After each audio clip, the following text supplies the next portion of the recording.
हिजाब खोलो तुम अपना, तुम ब्लूटूथ लगाई हो, हम खोले भी कि देखिए नहीं है। उसके बाद फिर जब हम बांधने लगे तो बोलते कि नहीं बांध सकती, यहाँ पे मजहब का ये नहीं चल रहा है जो तुम हिजाब बांध करके आई हो। फंक्शन वगैरह में ये लोग जाती हैं तो उस वक्त उनका दुपट्टा कहाँ जाता है? भारत के अंदर सेक्युलरिज्म को फॉलो करने वाले केवल दो समाज है। पहला समाज हिंदू समाज और दूसरा समाज वो भी हिंदू ही समाज है, क्योंकि भारत देश के अंदर सेक्युलरिज्म का ठेका केवल हिंदुओं ने ही उठा के रखा है। अगर कुछ भी होता है तो हिंदू ही जिम्मेदार होते हैं, फिर चाहे वो उनका 3 तलाक का प्रकरण हो या फिर चाहे हिजाब का सौदा हो। अब हिजाब का सौदा ये शब्द मैंने इसलिए इस्तेमाल किया क्योंकि इस देश के अंदर हिजाब को लेकर सिर्फ और सिर्फ पॉलिटिक्स की जाती है और प्राधान्यता हिजाब को पहले दी जाती है, ना कि पढ़ाई को। एक देश ऐसा है जहां पर हिजाब को छोड़ने के लिए महिलाएं अपने बाल काट रहे हैं, महिलाएं अपने समर्पण कर रहे हैं अपने जीवन को, और दूसरा भारत देश है जहां पर शिक्षा को छोड़ा जाता है केवल हिजाब पहनने को। तो इस दोगलेपंथी की राजनीति को समझते हैं और क्या सच और क्या झूठ है इस वीडियो के माध्यम से समझने का प्रयास करते हैं। नमस्कार साथियों, जय सनातन। स्वागत है आपसे अपने YouTube channel Ashutosh Jha thoughts के अंदर, जहां हम बात करते हैं सत्य सनातन की और हमारे हिंदुत्व इतिहास की। तो चलिए आज का वीडियो आरंभ करते हैं। आज हम लोग 2 महत्वपूर्ण मुद्दों के ऊपर चर्चा करने वाले हैं। सबसे पहला महत्वपूर्ण मुद्दा जो कि आप लोग जानते हो पेंगुइन के हिजाब के ऊपर, और दूसरा महत्वपूर्ण मुद्दा आचार्य प्रशांत के ऊपर। अब आचार्य प्रशांत के भी कुछ फोटोज वायरल हो रहे हैं जिसको लेकर कई तरह के सवाल उठ रहे हैं, कई तरह के लोग अपने अपने ओपिनियंस दे रहे हैं। इसके ऊपर बारे में हम लोग एंड में बात करेंगे और क्या सही और क्या गलत ये भी बात करेंगे। लेकिन सबसे पहले हम लोग बात करेंगे कि आखिरकार हिजाब पहनना क्यों जरूरी है, और इसका जीता जागता उदाहरण आपको एक छोटा सा वीडियो दिखाता हूं। ये देख लीजिए और समझ आ जाएगा कि आखिरकार हिजाब क्यों पहनना जरूरी है।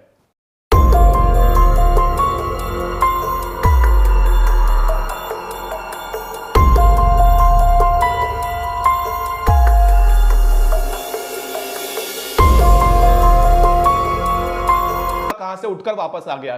जैसा कि आप लोग जानते हो कि 8 महीने पहले कर्नाटका के अंदर हिजाब को लेकर बहुत ही प्रोटेस्ट हुए कि हमें सबसे पहले शिक्षा नहीं हिजाब चाहिए। वो बात अलग है कि कई देशों के अंदर हिजाब को बैन करने के लिए, हिजाब को रोकने के लिए महिलाएं प्रोटेस्ट कर रही है, और भारत देश के सो कॉल्ड महिलावादी लोग जो महिलाओं को होकर हिजाब का समर्थन करते हैं लेकिन घूंघट प्रथा के ऊपर प्रश्न चिन्ह उपस्थित करते हुए नजर आ जाते हैं। कहते हैं कि घूंघट स्त्रियों को बैकवर्ड लेकर जा रही है, वो उनके कदम को रोक रही है, उन्हें आगे नहीं बढ़ने दे रही है। और यही औरतें आकर बात करते हैं हिजाब को लेकर कि वो उनका संवैधानिक अधिकार है, होना भी चाहिए। लेकिन एग्जाम हॉल के अंदर बुर्का पहनकर जब लोग कॉपी करने बैठ जाते हैं तब जो शिक्षा व्यवस्था होती है उस पर प्रश्न चिन्ह उपस्थित हो जाता है। और यही बात हुआ शिक्षा एग्जाम हॉल के अंदर, जहां पर एग्जाम होने वाला था वहां पर एग्जामिनर ने इनको बुर्का निकालने के लिए कहा और कहा कि आपने ब्लूटूथ लगा के रखा हुआ है, एग्जाम छोड़कर चली गई। पहले इन लड़की का आप लोग ओपिनियन सुन लीजिए कि वो क्या कह रही है। बोलते हैं कि हिजाब खोलो तुम अपना, तुम ब्लूटूथ लगाई हो, हम खोले भी कि देखिए नहीं है। उसके बाद फिर जब हम बांधने लगे तो बोलते कि नहीं बांध सकती, यहाँ पे मजहब का ये नहीं चल रहा है जो तुम हिजाब बांध करके आई हो। नहीं चल रहा मजहब। बोलते खाते कहीं और का हो और गाते कहीं और का हो। रवि भूषण सर बोले जब टीचर यही सिखाएंगे बच्चों को तो फिर बच्चे क्या करेंगे? टीचर ऐसा गलत मजहब के नाम पे ये करेंगे कि कंपटीशन नहीं चल रहा है, मजहब का पेपर नहीं देने देंगे, पेपर छीन लेंगे। ऐसा नहीं हो सकता है ना, हम लोग के साथ बहुत गलत हो रहा है, बहुत गलत। वो सिर्फ क्या कह रही हूँ मैं, और बोल रहे थे कि तुम लोग देशद्रोही हो, पाकिस्तानी हो। क्या हम लोग के दिल में हिंदुस्तान नहीं बसता है? बोलिए आप, क्या हिंदुस्तानी हम लोग के दिल में नहीं? लेकिन उनका कहना तुम लोग देशद्रोह कर रही हो, तुम लोग पाकिस्तानी हो, ये मतलब बहुत बुरा है। बोले क्या रवि भूषण सर, हिजाब खोल के बैठोगी, हिजाब बांध के नहीं बैठ सकती तुम। फेंको, कहाँ फेंके हम हिजाब? इतना लेडीज कांस्टेबल बुलाओ, लेडीज बुलाओ, आप चेक करो, लेकिन नहीं, वो कह रहे हिजाब हटा के फेंको। कहाँ फेंक दे हिजाब? धर्म के नाम पे हम फायदा उठाते हैं या वो लोग फायदा उठाते हैं? और हम लोग का पेपर भी छीन लिया और बोले जाओ तुम यहाँ पर से एग्जाम नहीं दो। इंग्लिश सेंटर का एग्जाम चल रहा है। आप लोगों ने इन छात्रा को सुना। अब छात्रा को सुनने के पश्चात आप लोगों को लग रहा होगा कि मैं पूरी तरह से एंटी हिजाब वाला बंदा हूं, एंटी मुस्लिम हूं। ऐसा बिल्कुल भी नहीं है। जितना ज्यादा सपोर्ट मैंने किसी मुस्लिम महिला को किया होगा आज तक किसी नेता ने भी नहीं किया होगा, यहां तक कि नरेंद्र मोदी साहब ने भी नहीं किया होगा। जब 3 तलाक का बात आया था तो ट्रिपल तलाक को लेकर सबसे ज्यादा अवेयरनेस मैंने फैलाई थी, सबसे ज्यादा समर्थन भी मैंने किया था। हलाला के बारे में सबसे ज्यादा मैं ही बात करता हूं। तो भाई ऐसा तो है नहीं कि मैंने कभी इनके ओपिनियन को सपोर्ट नहीं किया, लेकिन इन बहन को सुनने के पश्चात और एक हमारी मुस्लिम बहन है, उनकी भी बात को सुना जाना चाहिए। चलिए सुनते हैं पूरा मामला क्या है। क्लास में कुछ लड़कियां हैं जो ऑब्जेक्शन कर रही थी कि सर ने मेरा स्कार्फ निकलवा दिया है, तो मैंने उसको बताया था कि ये जो स्कार्फ है ये मतलब लगाई हो तुम बहुत अच्छा, लेकिन ईयरपोर्ट्स वगैरह लगा के चीटिंग करते हैं लोग, इस वजह से सर ने बोला था कि ये स्कार्फ निकाल देना है। तो उस पर वो लोग करने लगी कि हम लोग का रिलीजन है ये वो। तो जब किसी फंक्शन वगैरह में ये लोग जाती हैं तो उस वक्त उनका दुपट्टा कहाँ जाता है, और एग्जाम के वक्त इन लोगों को अचानक से अपना रिलीजन याद आ जाता है, जिसकी वजह से सवाल इन लोगों पे कम और रिलीजन पे ज्यादा उठाया जाता है। ये जो हिजाब के मामले उठ रहे हैं, क्या सच्चाई है इसमें?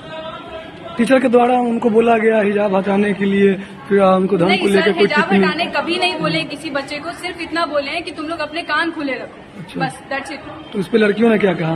उस पे लड़कियां मतलब इसको एक अदर सेंस में ले जाती हैं कि हमारा रिलीजन है और सर हमारे रिलीजन के खिलाफ काम करवा रहे हैं, पूछ रहे हैं हम लोगों से, बोल रहे हैं कि हिजाब निकाल दो। आप उसी क्लास में थी? जी हम उसी क्लास में थे। क्या नाम हुआ? एमन फातिमा। अब इस बहन को सुनने के पश्चात आप लोग को सारी चीजें क्लियर हो चुकी होंगी। इस बहन ने क्लियर थिंग्स बताए कि क्लासरूम के अंदर सर ने यह नहीं कहा कि आप अपना हिजाब मत पहनो, आप अपना स्कार्फ मत पहनो, बल्कि यह कहा गया था कि आप केवल अपने कान को दिखाओ, अपने कान खुले रखो। वो बात अलग है कि 1400 साल तक इन लोगों के कान बंद रखे गए और इसी की वजह से ट्रिपल तलाक, हलाला जैसे कुप्रथाएं आज तक चलती आ रही है। लेकिन क्लासरूम के अंदर एग्जाम जब हो रही होती है तो मेरे बहुत सारे ऐसे सिख दोस्त हैं मेरे क्लासरूम के अंदर भी, वो लोग इस प्रकार से पगड़ी पहनते थे कि उनका आधा कान नजर आए, ताकि टीचर को ना लगे कि आप लोग कॉपी कर रहे हो। सेम चीज इनके साथ भी हुई। लेकिन मामला कहां पर चला गया? मामला गया इस्लाम के ऊपर, मामला गया रिलीजन के ऊपर। लेकिन बात यहां पर यह आती है कि किसी फंक्शन में जाते हो तो आप लोग को अपना रिलीजन याद नहीं आता, एग्जाम हॉल के अंदर बराबर याद आ जाता है। एकदम वैलिड पॉइंट उठाया है। लेकिन यह प्रकरण कुछ लोगों को लग रहा होगा कि केवल मुस्लिमों के अगेंस्ट में किया जा रहा है। ऐसा नहीं है। आप लोग को देखना है ना, स्टार्टिंग में मैंने कहा था कि सेक्युलरिज्म कौन फॉलो करता है? हिंदू फॉलो करते हैं। सेक्युलरिज्म किस प्रकार से फॉलो किया जाता है यह भी देख लीजिए।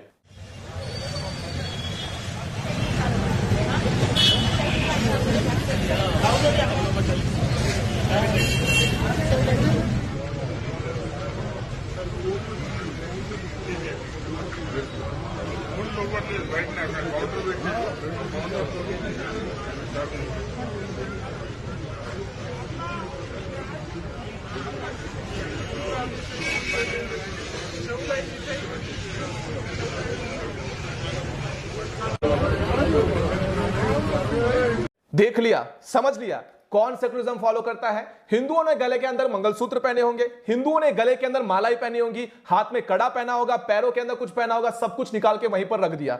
लेकिन जहां बात आती है किसी माइनॉरिटी के ऊपर, जहां बात आती है किसी ऐसे लोगों के ऊपर, वहां पर ये लोग केवल अपना विक्टिम कार्ड खेलना स्टार्ट कर देते हैं। क्या सत्य है क्या झूठ है, इस बात को बिना समझे कुछ लोग इस तरह से प्रोपेगेंडा फैलाते हैं कि हिंदू माने इनके ऊपर कितना ज्यादा अत्याचार कर रहे हैं। अगर आप लोग को थोड़ा सा भी शर्म लिहाज बचा होगा और आप लोग को थोड़ा सा भी जर्नलिज्म का जे पता होगा, तो भाई साहब जो ईरान इराक के अंदर महिला प्रोटेस्ट कर रही है हिजाब को लेकर, जिस तरह से वो अपने बाल काट रही है, उसके ऊपर अपना एक शब्द न बोलने वाले देश के अंदर यह कानून फैलाना चाहते हैं कि देश के अंदर हिजाब पहनना शिक्षा से ज्यादा महत्वपूर्ण हो गया है। अब यह बात आप लोग कितना ज्यादा समझते हो, कितना ज्यादा मैच्योरली अंडरस्टैंड करते हो, यह आपके ऊपर है। अब हिजाब का प्रकरण क्या सच था क्या झूठ था, यह तो आप लोग को समझ में आ गया।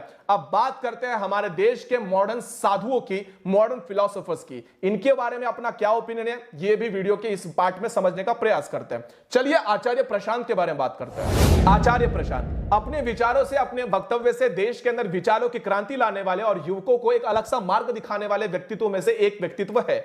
आप लोगों ने सोशल मीडिया के माध्यम से कई प्लेटफॉर्म के ऊपर उनके वीडियोस देखे होंगे, कई प्रखर वक्तव्य सुने होंगे। बहुत ही सम्मानीय व्यक्ति है, लेकिन हाल फिलहाल में उनके कुछ फोटोज वायरल हो रहे हैं जो कि सोशल मीडिया के ऊपर, आप लोग को ट्विटर के ऊपर, इंस्टाग्राम के ऊपर आपने मुझे टैग किया और कहा कि आचार्य प्रशांत जी के ऐसे फोटोज अभी वायरल हो रहे हैं। तो इसके ऊपर आपका क्या कहना है? अब भले ही व्यक्ति सम्मानित हो और जब लाखों लोग उनको फॉलो कर रहे होंगे, तब ऐसे फोटोज का मिलना और ऐसे फोटोज का दिखना कहीं ना कहीं उनके विचार, उनके व्यक्तित्व के ऊपर क्वेश्चन मार्क खड़ा करता है और करना भी चाहिए। लेकिन इसके बारे में मेरा क्या ओपिनियन है, तो बहुत ही सीधा साधा सरल मेरा इसका उत्तर है कि जब भी कोई व्यक्ति अपने व्यक्तिगत जीवन में कुछ भी करती है तो वो उसका व्यक्तिगत जीवन होता है, व्यक्तिगत अब उसके परसेप्शंस होते हैं, उसका अपना अपना एक जीवन होता है।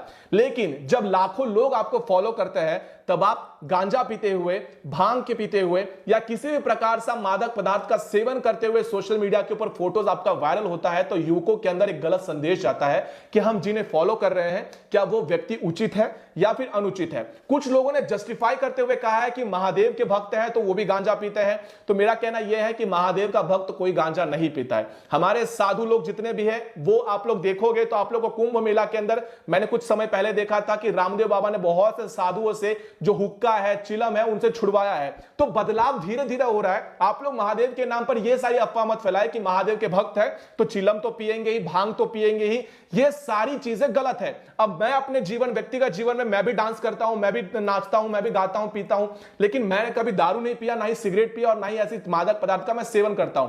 लेकिन अपने व्यक्तिगत जीवन के अंदर मैं आनंद लेता हूं हर एक चीज का। भक्ति गीतों पर नाचता हूं, हर एक गानों के ऊपर नाचता हूं, वो मेरा व्यक्तिगत जीवन है। लेकिन उसके वजह से मैंने कभी भी सोशल मीडिया पर यह संदेश नहीं दिया कि आप दारू पियो, आप लोग चिलम पियो, आप लोग हुक्का पियो, सिगरेट पियो, क्योंकि मैं अपने व्यक्तिगत जीवन में ऐसा कुछ भी नहीं करता। मेरे लिए कोई कोल्ड ड्रिंक पी लो तो बस उतना ही काफी होता है। तो भाई मेरा तो क्लियर कट ओपिनियन है कि वो उनका व्यक्तिगत जीवन है, लेकिन अगर उनको लाखों लोग फॉलो कर रहे हैं और उसके बावजूद अगर उनके सोशल मीडिया हैंडल्स के ऊपर आप लोग चिलम पीते हुए, हुक्का पीते हुए, गांजा फूकते हुए फोटो आते हैं तो आचार्य जी आपने गलत किया। आप सम्मानित व्यक्ति है लेकिन आप यहां पर गलत करते हैं। मेरा यही ओपिनियन था।